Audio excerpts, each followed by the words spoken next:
Today's journey stars two colonists, Soul, our constructor, and Pain S, our researcher.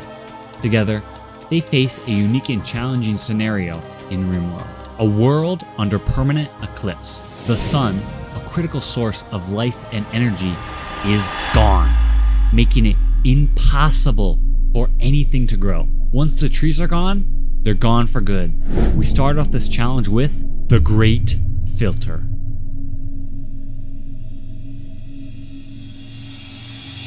This is the part of the challenge where we either get enough resources before everything dies, or we die. This part of the challenge took me the longest to complete. We have to collect not just wood, but also food.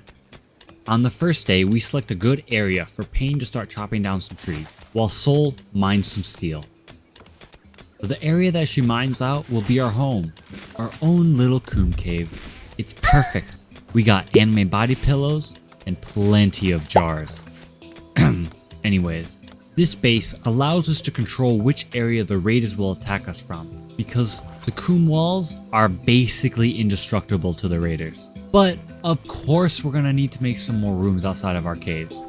And right now, we only have two options for the materials. Wood, the absolute worst option, and slate. Because it is more abundant resource, we decide to build our base out of slate. And the best part is, it's fireproof, unlike wood. And steel somehow? How can steel even burn? With the basics of a house down, we used the steel and components we got to make ourselves a freezer on day 5. So far, things are looking good. Now we just gotta send Pain back out to bring back all the food he has harvested. Let's see how much he has collected. Oh, that's a lot of food. And it might actually be enough to hold us over until we can grow mushrooms. Remember earlier when I said nothing could grow? Yeah, that was kind of a lie. We can grow mushrooms, and with them, we can grow our own food. And with them, we can grow our own food in the early game. And with them, and with them, and with them, and with them, and with them, and with them. And let me tell you, these mushrooms are the only thing that make this challenge possible. Survival under pressure. 3 days later, on the 10th of April, it finally happened. All the grass, bushes, and trees on my world died. And stop the timer. Soul and Pain are dating now? That's the quickest I've ever seen anyone get together. They've only known each other for 10 days. Meanwhile, my timer is still going. And would you look at that? We just hit 20 years on it. Okay, I have a question for you. Does this look like it would be enough food to feed an entire nation? Like Africa, for example. Well, obviously we're not gonna feed them, but my point stands. This isn't enough food for us. So, we're adding another room to grow mushrooms. This run is going perfect. The new room is about to be complete and the other room of mushrooms is ready to harvest. Let's just harvest that and...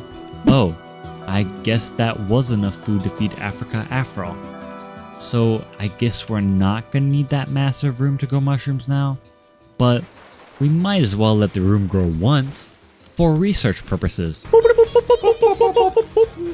Research. Would you look at that? Soul is purgant. Now we're gonna have to use more time and resources to build a hospital for her. Well, after 2 days of planting mushrooms and clearing out a space for birthing, a massive trading caravan rolls through. We can finally get rid of all this lube. Oh, I can't trade anything. Well, it doesn't matter too much. I have all that I need for now. So for the next 17 days straight, I have Soul and Pain researching geothermal power so we can start growing actual plants. Because sadly, we can't keep using the hamster, Balthazar, the Destroyer. On the 17th day, Soul gets sick with ligma. It's nothing too bad, but this opens my eyes to the fact that I actually have no medical supplies. Just a couple of minutes later, a lone raider makes this whole situation so much worse. See, Soul is too sick to fix the traps, so we are pretty defenseless right now. But he gets knocked out pretty quickly, and we could recruit him, but I ran out of time dealing with Soul's ligma. Setbacks and strange events.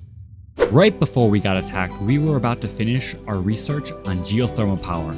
With geothermal power, we can get over the biggest hurdle of surviving, having sustainable power. Oh yeah, remember that massive room of mushrooms we made earlier? It's ready to harvest. and there's a lot of food in there. Like so much food that it won't all fit in my freezer.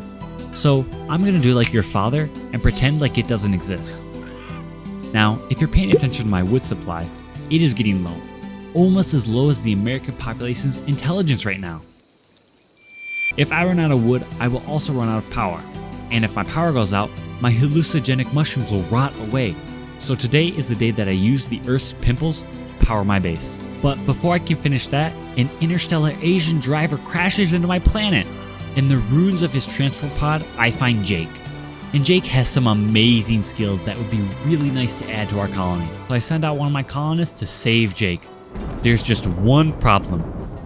We have no medical care. And I mean, just look at the price of insulin. How can our small colony afford this? So we do what the 1% do with you. We put him in his bed with no medicine and see if he can get better on his own. Now, it's not looking good for Soul or Pain either, because just like most Middle Easterns, they got gutworms. In the game, the gutworms won't kill them, unlike in real life, but they will make my colonists extremely hungry. Oh yeah, by the way, Jake died. But instead of worrying about all that, Pain focuses on the essentials and builds the colony's first sun lamp. Soul just went into labor, and we gotta get her in the hospital bed pronto. So let's just get rid of this. And just like that, we have little baby Sun. And we gotta make her crib because I forgot. But as I build that, my attention gets pulled away by my sun lamp suddenly catching on fire. It must have been a Chinese product. Let's just put out the fire and get a new sun lamp. I mean, it is raining, so maybe it wasn't the sun lamp's fault.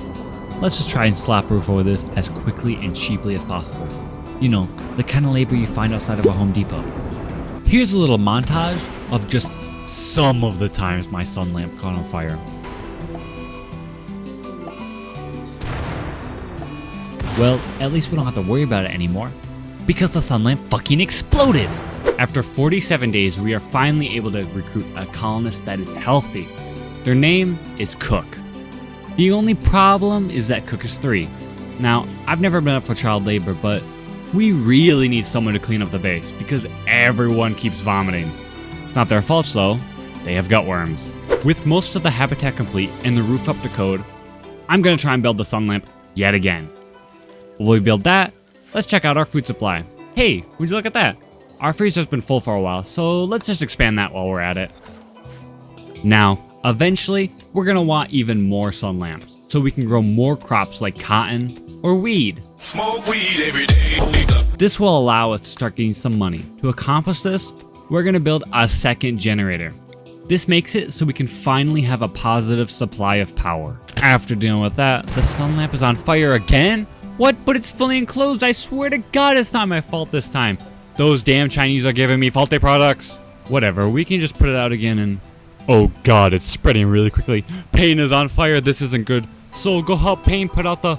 Oh God, there's no point in trying to put out the fire. It has grown so much and it's just Soul trying to put it out. And I don't need her to catch on fire too. After the fire, Cook decided to go into the habitat to clean. Like a dumbass. Brr brr patapim, brr brr patapim. Apparently this kid yearns for the sweatshop because it's over 100 degrees in there. But because of him, I was able to learn why the sun lamp caught on fire. It was at this moment that he knew.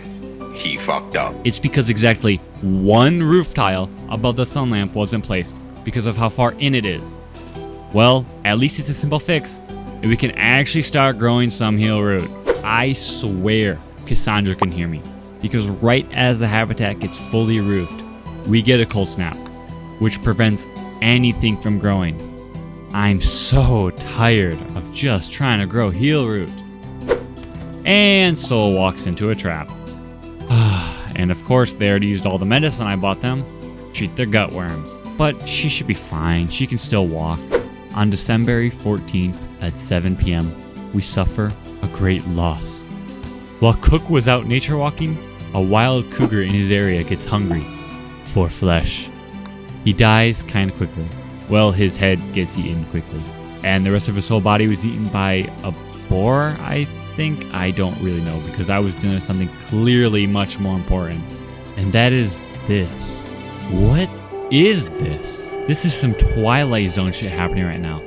A bunch of trees just came out of nowhere, like everything was dead and then BAM! Next thing you know, trees everywhere with no leaves. What the fuck is going on? Let me know what you think about this in the comment section below because I have no explanation for this. On the 1st of February, we buried Cook.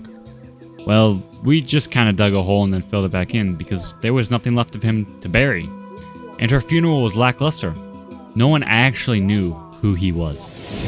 Parenting and power struggles. We got some good news. The cold snap is over, so at long last, I can get some heel root growing. As soon as I start growing heel root though, a Neanderthal wanders into my area. While it would be nice to have some extra hands around the place, especially with how often everyone is getting sick, and she has the perfect trait, super immunity, she has just one massive downside. She has a Psychite dependency, and while I could probably grow some before she dies from the dependency, it would just take up too much resources to do so. And if you haven't noticed, I don't have any real defenses, just like Israel. And look at that, we got a Garlarian pod? What the fuck is even that? What are you? An idiot sandwich. We're gonna take the first step to getting that defense we need so desperately. By researching smithing. With it, we should be able to make pointy stick. Wakanda forever! And finally, after so many days and fires, we have medical supplies. And we shouldn't have to worry about any more infection. And maybe we can actually get more colonists now. But with this good news, of course we have even more bad news. Soul just won't relax. I made it so she doesn't have to do any work and she's just walking around complaining like a typical woman. What do you mean? What do you mean? This is where I find out how bad a parent Soul and Pain are. It's getting hot in our little base, hitting 32 degrees Celsius. So Soul takes her baby and puts her into our industrial grade freezer. This baby hits temperatures of -10 degrees Celsius. That's cold enough to freeze fire. Before I can get sun on the freezer, we get raided. It's nothing too bad. He just destroys one of my generators. He gets a quick death as revenge. With that done, we can continue where we left off and... God damn it, Soul locked herself in a room. Whatever, I'll just let her be. Now we gotta make food for Sun, because her mother was her only food source. First she just grabbed some rice and some lead and throw it onto a little cup for her to eat. After some time, Soul's mental breakdown ends. But I still think she's a little bit crazy, because her first move was to try and put her daughter in the freezer again. But this time, I catch her in the act and stop her. After that, she finally relaxes. So that's good. And Pain is putting his daughter into the freezer. What is wrong with these parents? You know what? I don't care. If they want to turn her into a popsicle, I don't feel like dealing with this anymore. I do feel like dealing with this new colonist that wants to join. Her name? Sanova. First off, love the name. Second off, another pair of hands would be really nice right about now. So I let her join. Let's go turn part of the massive mushroom room into a bedroom for Sanova. And while we're there, let's make a proper hospital room. Ooh, Soul's gonna throw a party. This is perfect timing. Now Sanova has time to meet everyone. Why is the party getting held outside? Okay, Soul, you do you. And Soul makes another questionable decision and puts her baby between two traps. Well, at least she's moving her to a better place. Soul, not in the freezer! God damn it! Whoa, relax, dude. Take it easy, man. It's only a game. Why you have to be mad? We finished smithing so I can finally make some pointy sticks to defend ourselves with. Wait, what's that weird effect coming from the animals in my freezer? Are they rotten? Is that why everyone has been getting sick? Oh no, this isn't good. Someone's gotten lung rot from being in the freezer with all the rotten animals. I have had characters get lung rot in the past and they're no longer with us. It's gonna take a lot for Sun to live. And guess what? I'm leaving you on a cliffhanger, bitch! Hit that subscribe button so I know you want me to continue this challenge.